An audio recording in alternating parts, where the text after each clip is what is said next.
Bonjour à toutes et bonjour à tous et nous voici pour une nouvelle vidéo et je tenais tout d'abord à m'excuser pour le manque de vidéos en ce début d'année. Il se trouve qu'en cette magnifique période d'hiver, je suis tombé malade, en plus c'était au niveau de la gorge donc ma voix était totalement atroce. Elle est d'ailleurs peut-être pas totalement remise et je risque de tousser, je m'en excuse par avance.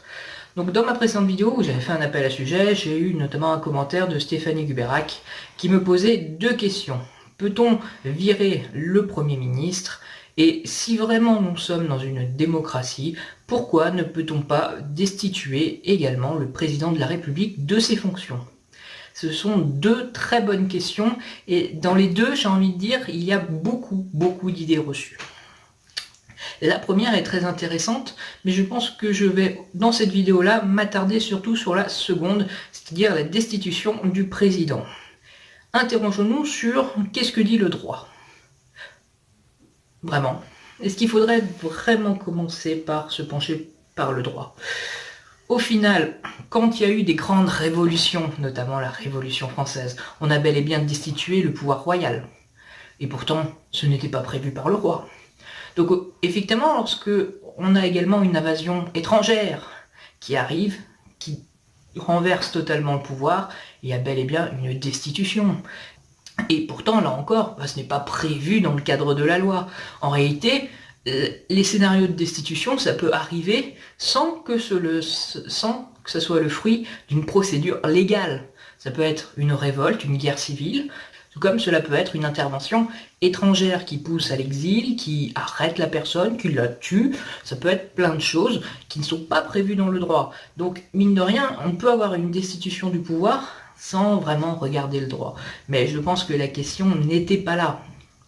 Et quels sont les leviers, sans forcément aller à la révolution et aller à la conquête du palais de l'Élysée, qu'est-ce que le peuple peut faire pour destituer le président de la République ? La Constitution est très claire à ce sujet. Dans son article 67, le président de la République n'est pas responsable des actes accomplis en cette qualité, sous réserve des dispositions des articles 53-2 et 68.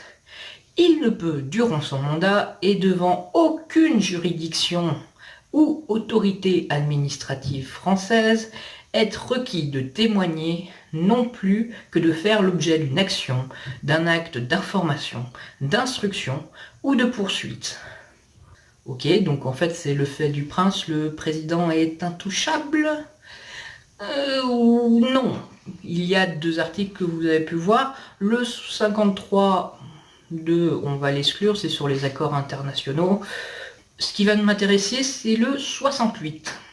L'article 68, c'est le fameux article qui autorise la destitution par le Parlement, qui est constitué en haute cour.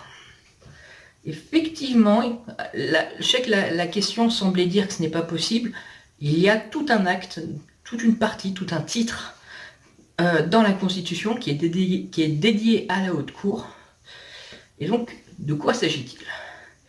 L'article 68 dit donc « Le président de la République ne peut être destitué qu'en cas de manquement à ses devoirs manifestes incompatibles avec l'exercice de son mandat.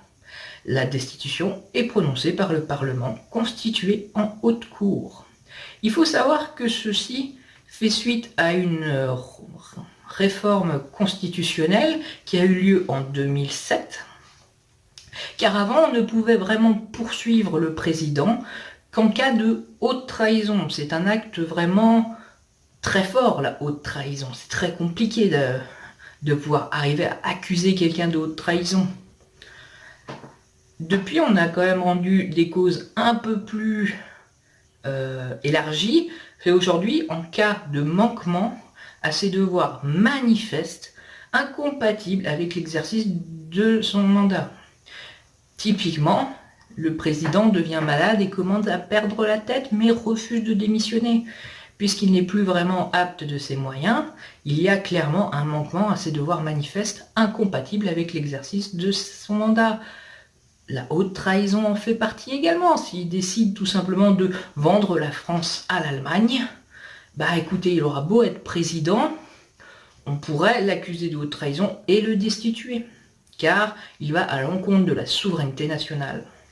Et ça, alors ça a toujours existé dans la Constitution, donc avant c'était pour haute trahison, puis maintenant il y a ça, et dans cette réforme constitutionnelle, on dit que les détails sont prévus par une loi organique à prévoir, et cette loi est arrivée en 2014. Donc on entend parfois dire la destitution du président de la République est possible depuis 2014. Faux. La loi de 2014, la loi organique de 2014 abroge la loi de 1969 qui existait déjà sur le fonctionnement de la Haute Cour, et quoi qu'il arrive, c'est écrit dans la Constitution et il consistait quand même un fait de droit, et du coup, on pouvait malgré tout en faire appel, lancer cette procédure. Donc ça ne date pas du tout de 2014. Comment ça se passe? Il va falloir que dans l'Assemblée ou au Sénat, 1/10 des députés ou des sénateurs fassent une proposition de constitution de haute cour. Dans cette proposition, il va falloir motiver leur demande, c'est-à-dire, écoutez, on demande une constitution de haute cour pour juger et faire une destitution du président parce qu'il a fait ça, ça, ça, on l'accuse de ça, ça, ça, voilà. Ils donnent ça à leur président, donc soit de l'Assemblée nationale, soit du Sénat. Ils étudient est-ce que ça rentre bel et bien dans les conditions de l'article 68, c'est-à-dire, en l'occurrence, un manquement de ses devoirs manifestes incompatibles à l'exercice de son mandat. Une fois que la vérification est faite, ils ont jusqu'à 15 jours minimum pour le mettre à l'ordre du jour d'une séance. Donc soit ils font une séance exceptionnelle, soit il y en a une et puis ils la mettent là-dedans.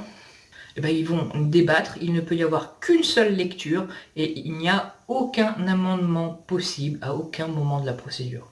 Donc c'est soit est-ce qu'on l'accepte en l'état, soit on la refuse. Il faut 2/3 des votes pour que ça soit accepté. Une fois que c'est accepté, on l'envoie à l'autre organisme, c'est-à-dire si c'est le Sénat, on l'envoie à l'Assemblée nationale, si c'est l'Assemblée nationale, on l'envoie au Sénat. Ils ont 15 jours pour faire ça. Ensuite, c'est à l'autre chambre de discuter. Là encore, ils ont 2/3, il le faut. Si les deux chambres ne sont pas d'accord, la procédure s'arrête ici, point. Sinon, la procédure se poursuit, et finalement, la constitution de la Haute Cour se fait.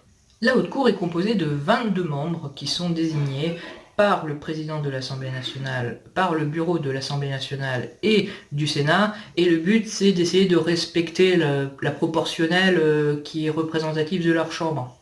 Par exemple, je sais pas, mais si au Sénat on a la moitié qui est à droite, un quart qui est du centre et l'autre quart qui est de gauche, extrême gauche, on va essayer d'avoir ces mêmes proportions au sein des différentes personnes que l'on va nommer membres de la Haute Cour. Pareil pour l'Assemblée nationale. C'est eux qui vont juger de l'affaire. Derrière, il y a également une commission qui va être constituée avec 6 vice-présidents de l'Assemblée nationale et 6 vice-présidents du Sénat. Et eux, ça va être eux qui vont être chargés de mener l'enquête, notamment de réunir l'ensemble des informations nécessaires, trouver des preuves, des arguments, tenir toute la plaidoirie, tout ce qu'il faut. Et pour cela, ils sont chargés des mêmes droits, des mêmes prérogatives que les commissions d'enquête parlementaires. Et si vous ne savez pas, j'ai fait une vidéo sur le sujet. Et ensuite vient finalement le jugement qui doit intervenir forcément au maximum 1 mois après sa constitution, à la constitution de la Haute Cour. À partir de là, écoutez, chaque membre de la Haute Cour va voter, et là encore, ça se joue sur les 2/3. Donc, une fois que c'est fait, c'est irrévocable, c'est effet immédiat, le président s'en va. Entre-temps, durant la procédure, le président ne s'en va pas, il n'est pas suspendu, il n'y a pas d'intérim, il exerce sa fonction comme il l'a toujours fait. Mais une fois que la décision est tombée, il perd sa fonction et une intérim est mise en place. Il faut savoir qu'en cas de vacance du président de la République, c'est le président du Sénat qui récupère l'intérim. Donc, voilà la procédure officielle. Et donc, il est bel et bien possible, d'après la loi, de pouvoir destituer un président. Alors, quand on dit, dans la question, pourquoi peut-on destituer, j'imagine que le « on » voulait dire le peuple. Le problème, c'est que là encore, la Constitution est très claire. La souveraineté nationale appartient au peuple qui l'exerce par ses représentants et par voie de référendum.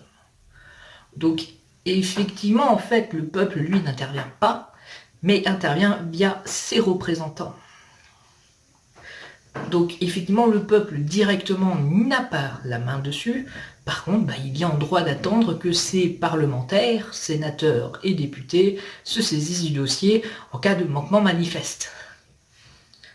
Mais, comme je le disais, c'est quand même très peu probable, parce que malgré tout, le président est souvent issu d'un parti majoritaire à l'Assemblée nationale ou au Sénat. Même en cas de cohabitation, c'est quand même quelque chose d'extrêmement difficile de se dire de réunir dans les deux chambres 2/3 des votes pour la constitution de la haute cour, et une fois la haute cour constituée, il faut encore 2/3 des votes en faveur de la destitution d'un président. Donc c'est vraiment quelque chose que l'on fait, c'est le truc de dernier recours qui aujourd'hui n'est encore jamais arrivé. Donc effectivement, légalement j'entends, ça n'arrivera pas. Par contre, il peut y avoir des destitutions hors du cadre légal, comme je disais, révolution, guerre civile, intervention étrangère. On ne demande pas à des juristes qu'est-ce qu'ils en pensent en fait. On prend le pouvoir et on gère la personne. Mais voilà. Mais quoi qu'il arrive, des procédures de destitution existent. Elles sont prévues dans notre constitution, qui est dans l'échelle juridique qui se trouve au sommet. J'espère avoir répondu au moins sur cette deuxième partie. Et la première, il y a encore beaucoup d'idées reçues aussi, et je pense que ça va être très intéressant à aborder. Donc je remercie Stéphanie pour cette question. Merci bien. J'espère que j'ai pu vous éclairer, et je vous dis à une prochaine fois pour une prochaine vidéo.